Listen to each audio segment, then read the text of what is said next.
Shalom Bapak Ibu. Seperti biasa, mari berjabat tangan kanan kiri muka belakang, memberi salam, maksud saya katakan damai sejahtera bagimu. Ya, hari ini hari Pentakosta. Kata Pentakosta itu berarti hari ke-50, hari bagi perayaan besar-besaran umat Yahudi. Salah satunya hari syukur panen. Jadi Bapak Ibu harus membayangkan waktu hari Pentakosta itu begitu banyak orang terhimpun dan terkumpul di kota Yerusalem. Pentakosta tidak ada hubungannya dengan hari raya pencurahan Roh Kudus. Itu hari raya Yahudi, hari syukur panen, orang berkumpul luar biasa.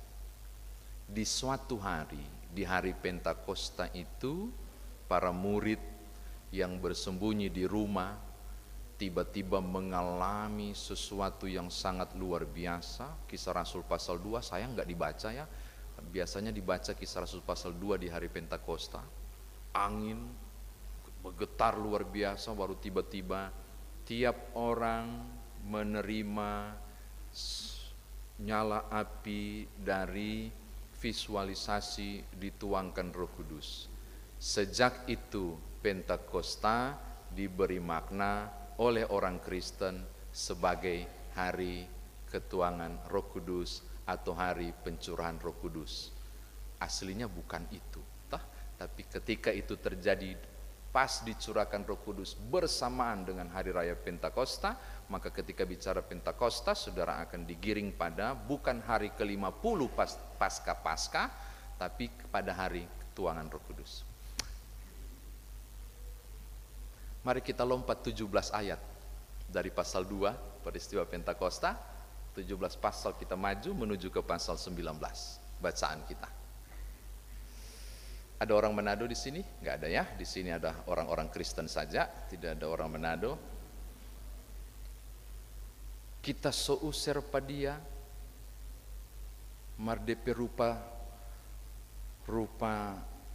ayam ada teto DP pahit. Pernah dengar itu? Ayam teto DP pahit. Maksudnya sonin tahu malu. Itu ayam teto DP pahit. Teto itu apa ya? Nah itu sudah. Jadi so ndak ada empedu dia ayam soteto. Jadi so ndak tahu malu. Dua maknanya, konotasinya. Bisa negatif nin tahu malu, atau tidak putus asa, tetap maju dan berjuang. Orang mau bilang apapun muka tebal, bagaimanapun dia tetap maju. Nah hari ini saya mau berbagi dengan Bapak Ibu tentang seorang yang muka tebal itu, yang ayam soteto DP pahit, Paulus. Tapi sebelumnya sampai ke situ, saya ajak saudara lihat ayat 1, ada misteri di situ. Kalimat terakhir, di situ didapati beberapa orang murid. Pertanyaannya, ini murid siapa? Tidak dijelaskan. Lalu kemudian ayat 2 menjadi sedikit jelas ketika Paulus bertanya, kalian terima Roh Kudus enggak ketika percaya? Pertanyaannya, percaya macam apa juga? Apakah percaya pada Yesus Kristus adalah Tuhan? Saya tidak tahu. Tetapi gambaran semakin luas ketika ditanya, kalian sudah terima baptisan? Baptisan yang mana? Baptisan Yohanes. Nah, baru nyambung. Di Matius pasal 3 ayat 11, Markus pasal 1 ayat 4, Lukas pasal 3 ayat 4, Yohanes pasal 1 ayat 26-27, saudara akan menemukan baptisan Yohanes. Dia bilang begini, jika engkau mau diselamatkan, bertobatlah dan berilah dirimu dibaptis. Tidak disebutkan redaksinya. Yohanes tidak, Alkitab tidak bilang Yohanes ngomong begini, aku membaptiskan engkau dalam, tidak ada.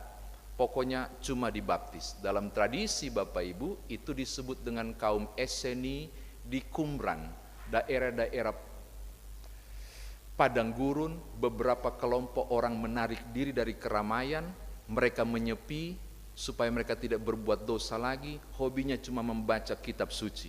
Kemungkinan besar Yohanes Pembaptis adalah salah satu kelompok Eseni kaum Qumran. Dan proses baptisan itu adalah proses selamat datang memasuki kelompok kami. Biasanya begitu, tradisi itu.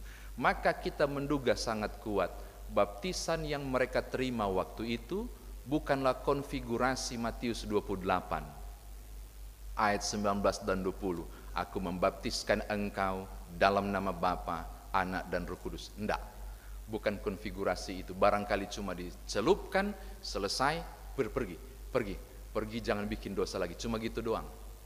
Tidak heran kalau mereka tidak menerima Roh Kudus. Maka siapakah para murid yang dimaksud?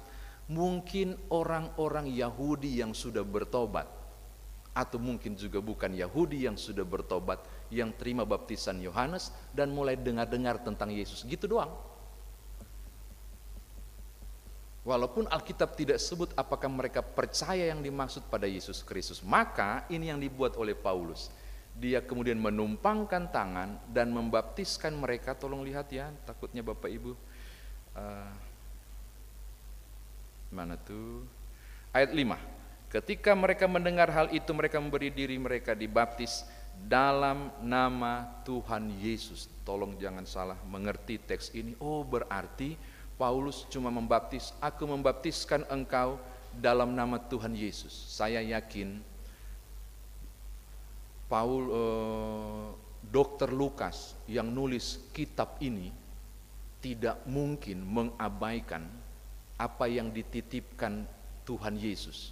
Kalau kau baptis orang, baptislah dalam nama Bapa, Anak dan Roh Kudus. Jadi baptis dalam nama Yesus yang dimaksud adalah konfigurasi perintah tadi.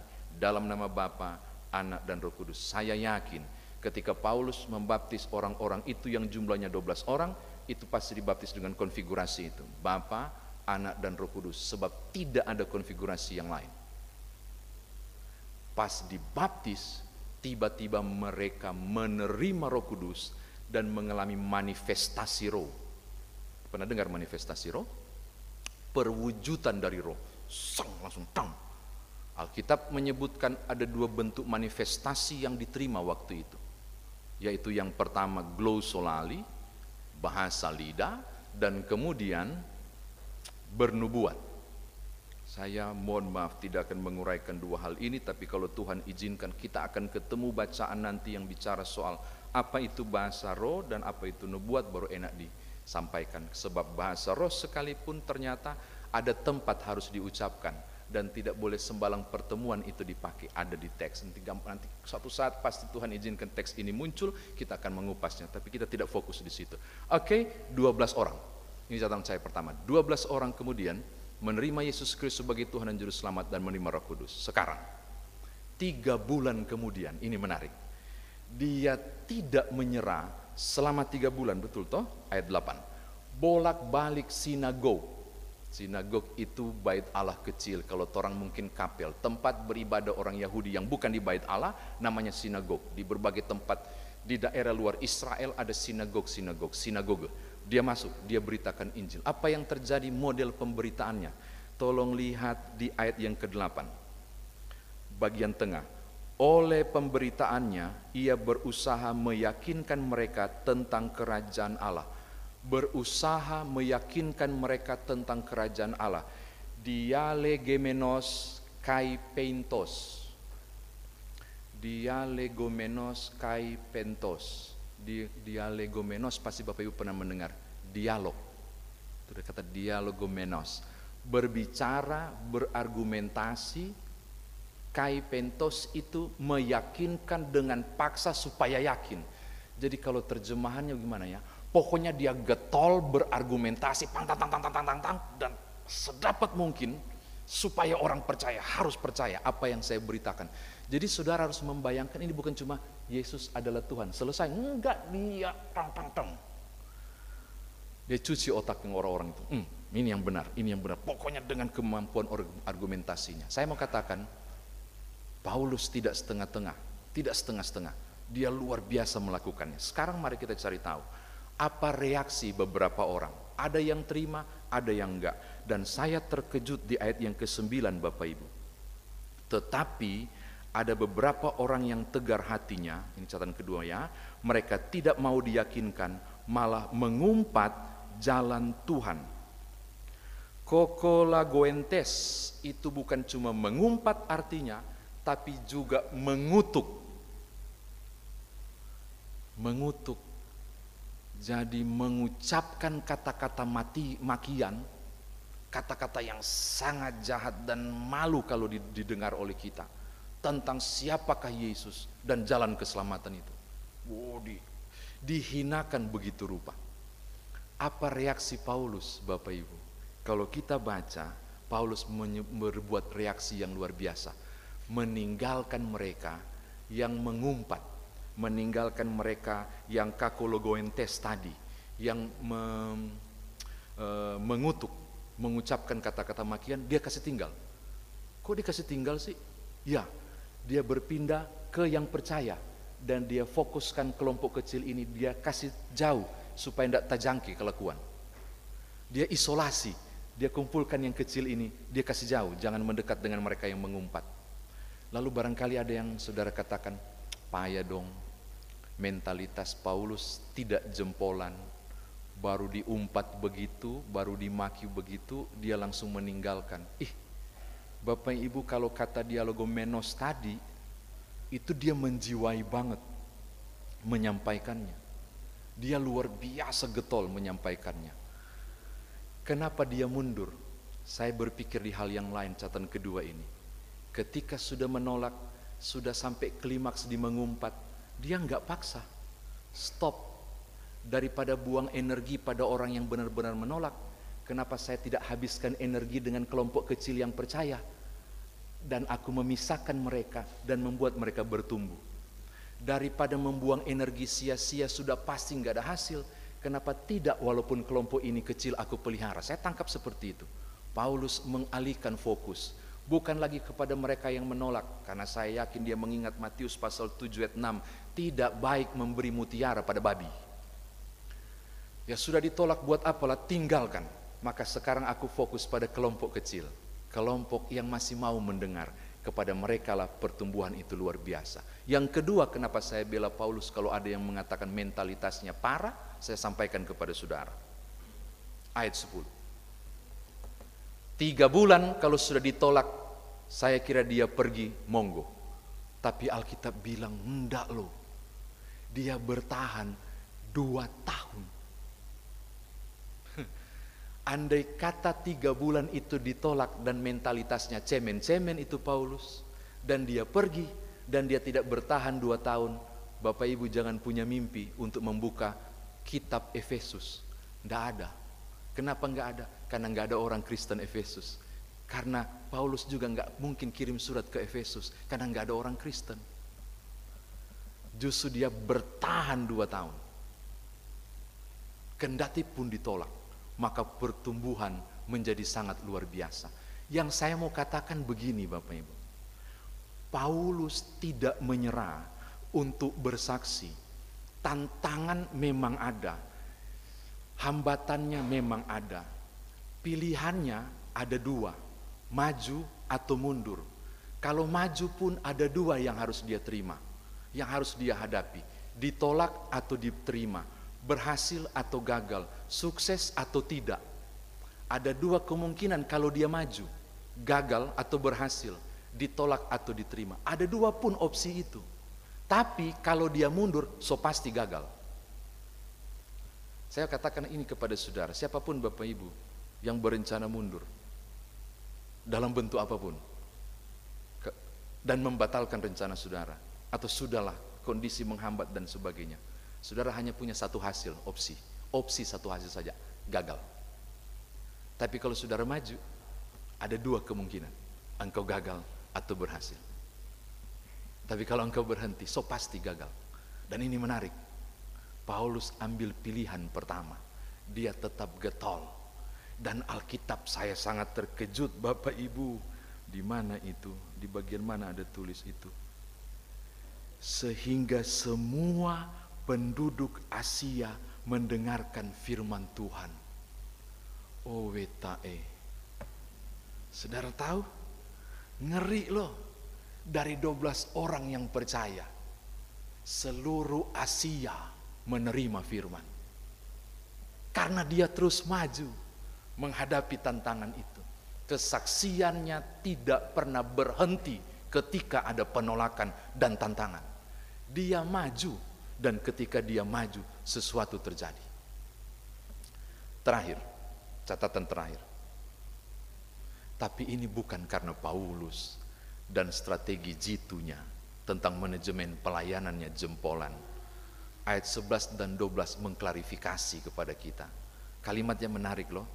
Dr. Lukas ini luar biasa ketika tulis. Dia tulisnya, oleh Paulus Allah mengadakan mujizat. Siapa yang adakan mujizat? Allah. Siapa yang sukseskan? Allah. Siapa yang bekerja sampai dia berhasil? Allah. Tapi melalui Paulus. Saya mau tutup catatan firman Tuhan ini, tafsirannya.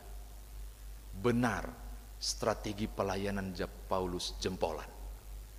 Tapi kalau bukan karena kasih karunia Allah, kehebatannya apapun, memanage pelayanannya tidak mungkin berhasil. Maka saya mau katakan kepada saudara pada catatan terakhir ini, engkau membutuhkan Tuhan. Saudara dan saya perlu meminta Tuhan terlibat. Saudara dan saya harus melibatkan Tuhan di keputusan apapun yang saudara buat, di langkah-langkah strategis apapun yang saudara mau lakukan. Hadirkan Tuhan dan minta Tuhan ambil bagian. Karena pelengkap segala sesuatu yang sempurna dan inti dari tiap pergerakanmu adalah kehadiran Tuhan. Amin. Saya kira demikian firman Tuhan ditafsirkan. Nah, sekarang bagaimana kita bawa dalam kehidupan beriman kita?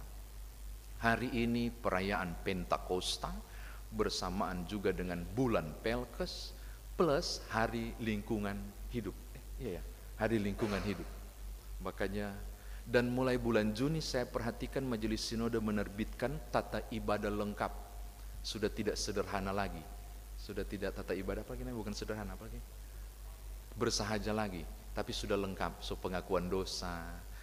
2 tahun kita nggak ngaku dosa Bapak Ibu. Puji Tuhan hari ini kita ngaku dosa. Sudah bertumpuk 2 tahun. Dan kita diberitakan anugerah Tuhan pengampunan dosa terjadi. Lalu Bapak Ibu diutus untuk bersaksi di bulan Pelkes dan seterusnya. Akan ada tantangan, akan ada hambatan. Kalau Paulus maju dan dia juga manusia biasa, ada darah dan dagingnya dan ada tulang seperti kita. Saya juga percaya engkau yang berusaha tanpa menyerah dalam kesaksian saudara kiranya menjadi berkat. Kesaksian bagi saya tidak harus di gereja, dimanapun Bapak Ibu ditempatkan, kiranya menjadi kesempatan untuk bersaksi bagi hormat dan kemuliaan nama Tuhan. Ini yang pertama. Yang kedua, di Pentakosta, hari ketuangan Roh Kudus, saya mengajak Bapak Ibu untuk pede. Saudara dan saya telah menerima baptisan Tuhan Yesus, pengajaran tentang baptisan oleh Tuhan Yesus. Saya percaya juga saudara dan saya menerima Roh Kudus. Dan ukuran terima Roh Kudus itu hanya 1 Korintus pasal 3. Barang siapa mengaku Yesus adalah Tuhan, itu berarti dari Roh Kudus. Karena Bapak Ibu dan saya mengaku Yesus adalah Tuhan, Karis mengaku Yesus adalah Tuhan, Bapak Ibu mengaku Yesus adalah Tuhan kan? Ya udah, selesai masalah kita. Jadi kalau siapapun mengatakan engkau tidak punya Roh Kudus, dia salah. Karena ukuran punya Roh Kudus cuma 1. Dia mengaku Yesus adalah Tuhan. Manifestasinya baru berbeda. Ada yang berbahasa roh, ada yang bernubuat, ada yang mujizat, ada yang berhikmat, ada yang berbicara begitu diatur dengan wah dan seterusnya. Manifestasi roh sangat banyak. Sayang sekali beberapa gereja mengungkungnya hanya pada 9 karunia. Yang mengatakan hal yang kedua, percayalah, tolong pede, engkau dan aku udah punya Roh Kudus. Tinggal bagaimana? Roh Kudus itu saudara biarkan bekerja luar biasa, mengendalikan saya dan saudara dalam kesaksian, terutama di bulan Pelkes ini. Tadi saya bilang terakhir, ini terakhir sekali. Kalau Bapak Ibu rasa panjang, itu bukan karena khotbah saya yang panjang, tapi karena tata ibadah jadi panjang, karena orang baru 2 tahun terpaksa dengan tata ibadah yang pendek. Saya mau tutup di terakhir sekali ini. Jalan buntu akan saudara hadapi barangkali. Tantangan saudara akan hadapi pulang gereja barangkali. Masalah akan saudara temui. Ada 2 hal yang saudara harus pilih. Maju atau sudahlah. Maju masih ada dua kemungkinan. Engkau berhasil atau tidak. Kalau sudahlah, sudahlah. Selesailah sudah. Dan tidak ada pergerakan apapun. Tapi saya mau tambahkan, gagal sekalipun ada dua sikap. Saudara belajar dari kegagalan dan bikin jalan baru. Mentok Paulus, dia bikin jalan baru. Dia sewa itu kelas Tiranus. Ya ampun. Ditolak di sinagog. Dia kan punya bisnis tenda toh. Mungkin dia ambil dari duitnya sendiri, saya nggak tahu. Ada banyak kelas-kelas di budaya Yunani untuk pengajaran yang senang sekali sama ilmu pengetahuan. Jadi tiap kelas itu ada di mana-mana ruang pengajaran. Dia sewa 2 tahun, saya nggak tahu duitnya dari mana. Tapi saya mau bilang, buntu dia ditolak di sinagog, dia pakai jalan putar. Tiranus dia sewa. Semua orang Asia mendengarkan firman. Bagi saya ini sangat dahsyat. Saya mau bilang, pulanglah Bapak Ibu. Jangan berhenti di tengah jalan. Ada banyak jalan ke Roma. Ada banyak jalan ke Karis kan, ada banyak. Saya berapa kali coba lorong-lorong ketemu jalan buntu. Di sini banyak sekali kompleks yang ditutup, ya tutup. Tapi saya bisa balik lagi, ada banyak jalan. Persoalannya, engkau mau maju atau tidak? Paulus adalah satu bukti yang luar biasa. Ketika dia berusaha maju, kesuksesan pelayanannya berhasil. Tetapi karena Tuhan. Tuhan berkati Bapak Ibu. Haleluya. Amin.